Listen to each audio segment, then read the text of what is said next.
And welcome on into a Wednesday edition, a big Wednesday edition of Philly Voice Sports Bets.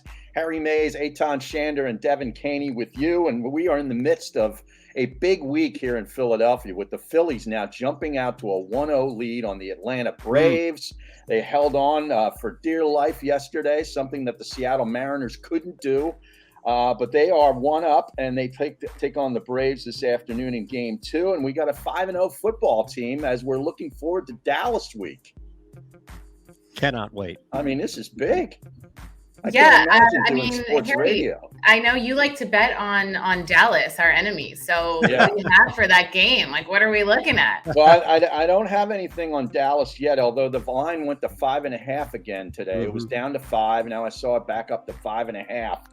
I think I might take a run at the total before before Friday's show and give you something on the total for Friday, but nothing right now. Okay.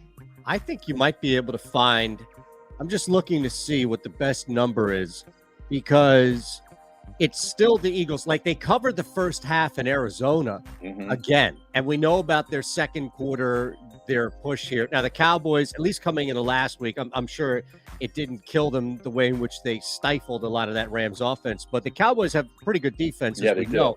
Eagles laying 3.5 in the first half. That's the best that I can get at minus 105. So that's, I think, the early play for me. Is what would 3 cost you? Well, you would just have to go. So the 3.5 minus 105 is at FanDuel, and then I can tell you what the alternate number is in there. But I don't have any problem with what is minus 120 for 3 or something. Yeah, I mean, I'll find it for you, but I have no problem with the Eagles being up by 4 going into the half. By the way, this is at 6 on FanDuel. So if you like Dallas, now might be the time to jump in. Holy shit. There you go. I was not anticipating that. So you wanted, I don't know if you could find this far out. You'd have to check around, but I don't know if you can get an alternate. If you can buy an alternate on the first half, you can for the game, but not the half that I see. Okay. And do we have anything on, we saw that the Phillies yesterday offshore or Monday, were like plus 170 and then at DraftKings plus 155. Anybody take a bite out of them for the series? I didn't do the series, but I was looking at today's game. I mean, I like Phillies money line plus 120 on FanDuel right now. And then I'm looking at a few like props for that game, but I don't know about series yet. Do you guys have anything on the series? I mean, as far as the series is concerned, the value would be on the Braves. So if you're willing to bet that and then hedge with your feelings, that would be great out there, right? Like that would be, this is like, the ultimate hedge with feelings or money. Yeah. Either way, you kind of walk away a victor. But look, I'm on DK, so, take this for where it is right now. But the series winner, as Harry mentioned, the Braves are plus 135 right now. It's a best of 5, as we know. So I don't know. I'm not going to lay 165 on the Phillies to win this right now. I'm not going to bet, to be fair, the Braves. I think if you are going to bet this series, you take a crack out of the correct score and maybe go 3-2 Braves or even 3-2 Phillies, which is plus 500. 3-2 Braves is plus 265. That's where I think the most value is right now in this series. Got to feel pretty good if you're the Phillies right now. You got your 2 aces lined up here for games 2 and 3. Well, the sweep, right? Yeah, game 3 will be at home with Aaron Nola, who's looked fantastic since the playoffs started, and they're hitting the baseball. I mean, you got a game out of Castellanos like you got yesterday. I mean, you got to feel pretty good because that's no home field advantage down there in Atlanta. No. Not at all. No, for sure. And that's why I like Philly's money line today, because I think they're rolling right now and they're going to capitalize on that momentum. And Wheeler's played incredibly. He played great against St. Louis. I think he'll keep that up today. And Wright is good for the Braves, but he doesn't have as great of a postseason record as Wheeler has had. They were able to survive yesterday because Suarez, our boy Ranger, was not very efficient yesterday. He was all over. He loaded the bases twice, I think, in 3 1/3 innings, and he was up over 80 pitches, and the bullpen held on. Look, he walked 5 guys, but I think carrying into today, same situation with the Phillies as you have in Atlanta. There are going to be multiple holes in that lineup. Depending on the pitching matchup, there are going to be Ks available. Not for everybody, right? But for a guy like Wheeler, even a guy like Nola, as we'll see on Friday, Suarez took advantage of that. And the Phillies, too. I mean, there are Ks in this lineup here, but there's just a matter of explosion, right? There's just a matter of when. And the Braves have been late bloomers. Look, I don't know if you want to take advantage of this or not, but I think today, and this echoes where Devin's going with the money line, I would just take Zach Wheeler. This dipped a little bit. This was at plus 250 earlier, I think. It's now down to plus 2. But Zach Wheeler for the win. And you're right. Like, I think right now, Zach Wheeler has enough going for him. This Braves team, it's not just rust. It's the fact that they overcame the Mets. And how could you not celebrate, right? Like, as a human being going through that, I don't care how focused you tell the media you are. How can you not just have a little bit of a letdown, Harry, and coming from that? So I think if you want to attack today, great, play the Phillies to win. But I think Zach Wheeler gets up, and Zach Wheeler has enough. We saw it yesterday. I know it was tight, but has enough of a lead to hold on for the win. Can you imagine that ballpark on Friday afternoon if they're up 2-0?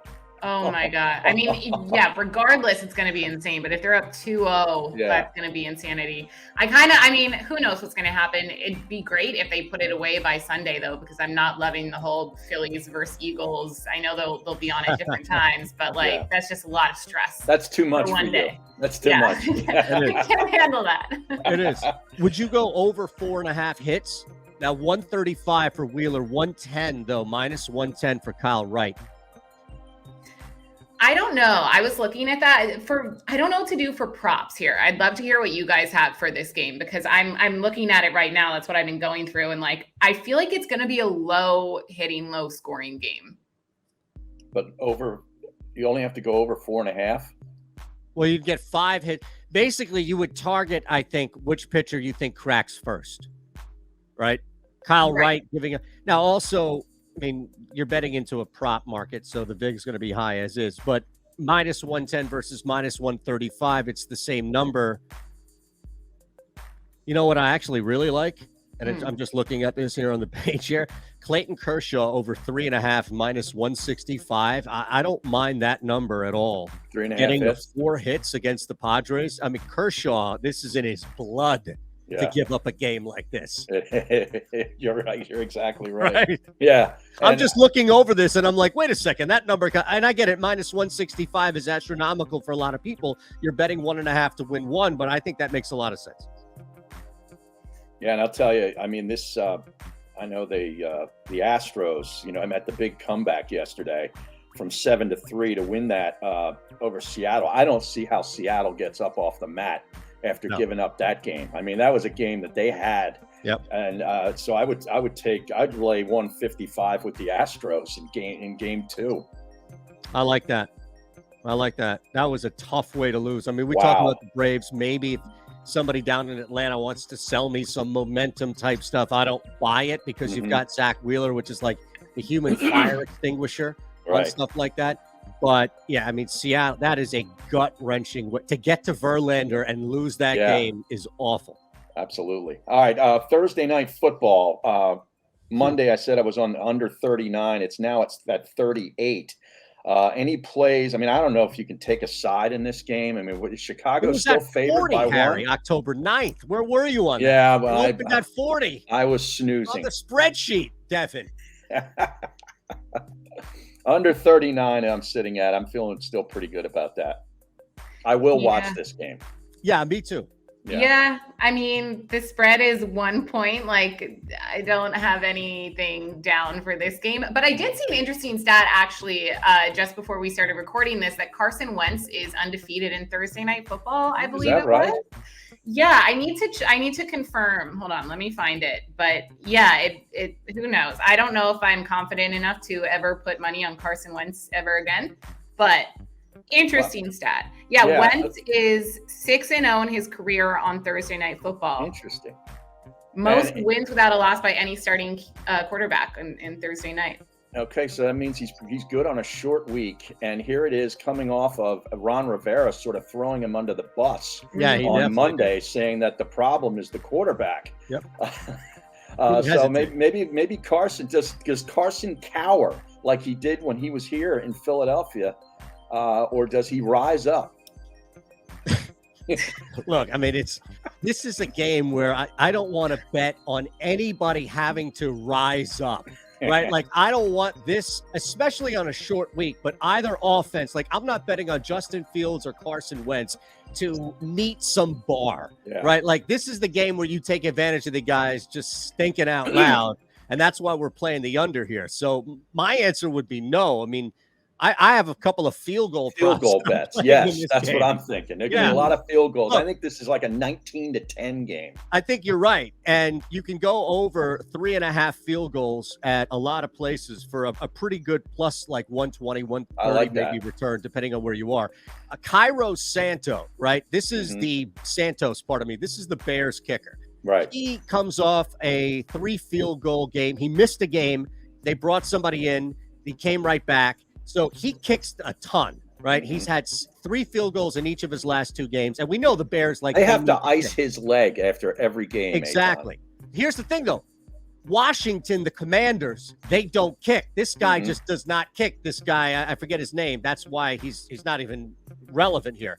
So I think what you can do is go over 3.5 field goals because you're going to get 3 from Santos. You get 1 from this Commanders guy. That's a lock. You might even get 4 from Santos. And the other bet that I'll leave you with here from a kicking standpoint that I actually really like is the Bears to score the first field goal because they rely on their kicker far more than Washington does. That's minus 118 that I found.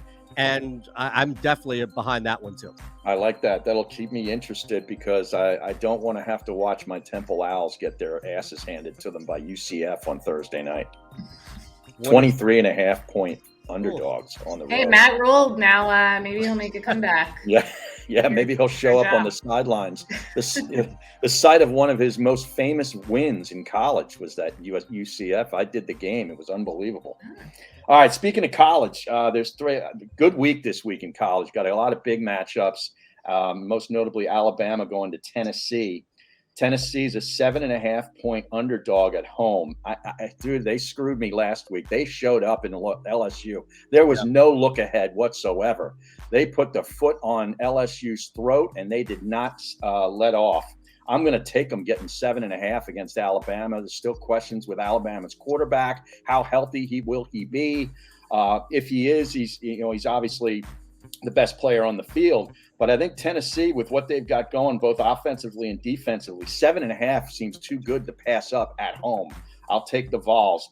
Here's another line, Eitan. I don't know if this jumped out at you, but it leaned up and slapped me in the face when I saw it. I love that. Florida State has lost 2 straight football games, and they are only 3.5 point underdogs at home to Clemson. Give me the Seminoles just based on the line alone. What's the total in that? I don't have it up. I'm sorry. Hold on. I'll get to the total. Yeah, that seems a little off. I wonder if that moved much since it opened, and we saw any money coming in on the Clemson side. I have it at 51.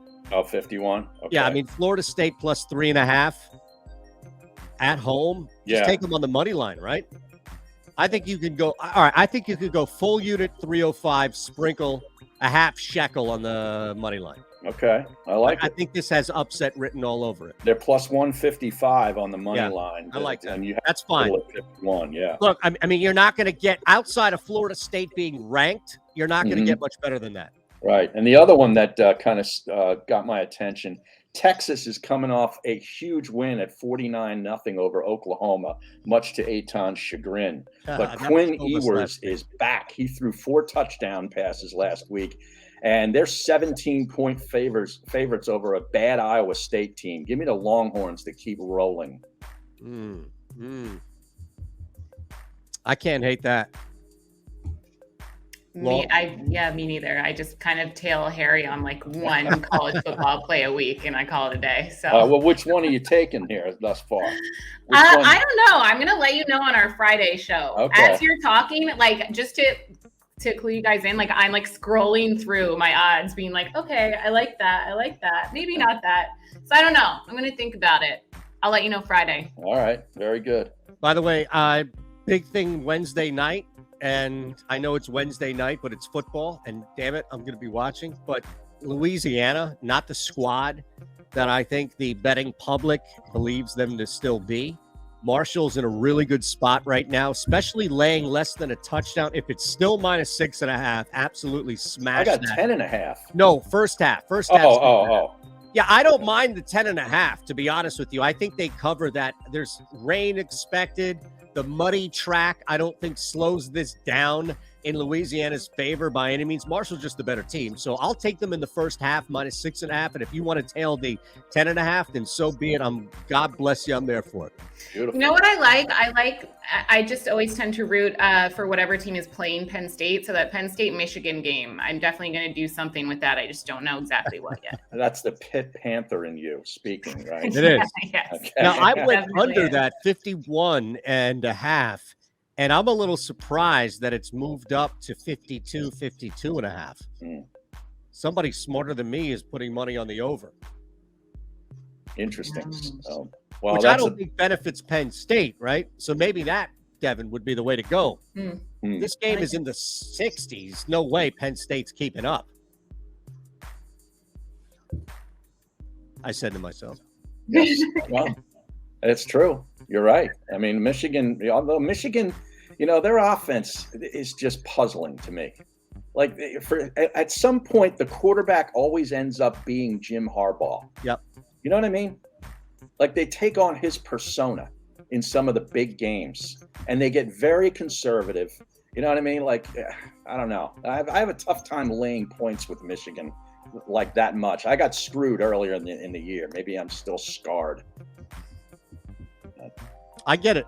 Look, Yeah. Michigan has been a team that bites, and they're tough to trust, as you laid out there with their offense. So, Yeah, because if you stop that running back, it's. But here's the thing, Harry, and Devin's talking about this as far as just the Panther in her, but also there's a lot of people I think the Nittany Lion in them have to agree as well, and you, the Owl, will have no problem agreeing with this. But the other side, you're trusting a team that morphs into James Franklin.